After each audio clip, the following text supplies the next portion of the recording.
آج کی اس ایپیسوڈ میں ہم آپ کو بتائیں گے خلیل خالد کیسے ایمرو کا خاتمہ کرتا ہے۔ زندانچی خلیل خالد سے پوچھ رہا ہے کہ کمانڈر کہاں ہے، کس جگہ پر ہے۔ خلیل خالد بولا وہ نہیں آئے گا، اس کی طبیعت ٹھیک نہیں ہے، اور بولا زندانچی تم پرچم بلند کرو۔ زندانچی بولا آج کا دن ایک تاریخی دن ہے، آج انقلابی تنظیم کی فتح کا دن ہے، مبارک مبارک، آج پوری دنیا ایمرو کی طاقت کو دیکھے گی۔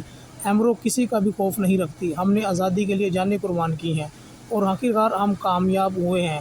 زندانچی سپاہی کو کہتا ہے کہ پرچم لے کر آؤ۔ اتنی دیر میں ایک سپاہی جو ہے پرچم لے کر آتا ہے اور وہ زندانچی کی طرف دیکھ رہا ہوتا ہے۔ زندانچی اس کو کہتا ہے کہ پرچم کو بلند کرو۔ سپاہی جو ہے پرچم کو بلند کرنے کے لیے جو ہی اس کے قریب ہوتا ہے اور پرچم کو بلند کرنے کی کوشش کرتا ہے تو خلیل خالد اس کی طرف دیکھ رہا ہوتا ہے اور باقی ساتھی بھی خلیل خالد کی اس کی طرف دیکھ رہے ہوتے ہیں۔ خلیل خالد پستول نکالتا ہے اور اس سپاہی کو قتل کر دیتا ہے، اسی وقت مار دیتا ہے۔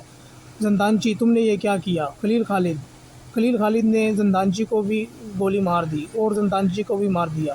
سپاہی کو اور زندانچی کو دونوں کو خلیل خالد جو ہے مار دیتا ہے۔ زندانچی کو خلیل خالد مار دیتا ہے اور جو اس کے ساتھی ہوتے ہیں تاتار، عثمان اور آصف، وہ بھی فائرنگ کر کے اور ایمرو کے تمام سپاہیوں کو اپنی حراست میں لے لیتے ہیں اور خوش ہوتے ہیں اور وہ کہتے ہیں کہ ہم نے ایمرو کا خاتمہ کر دیا۔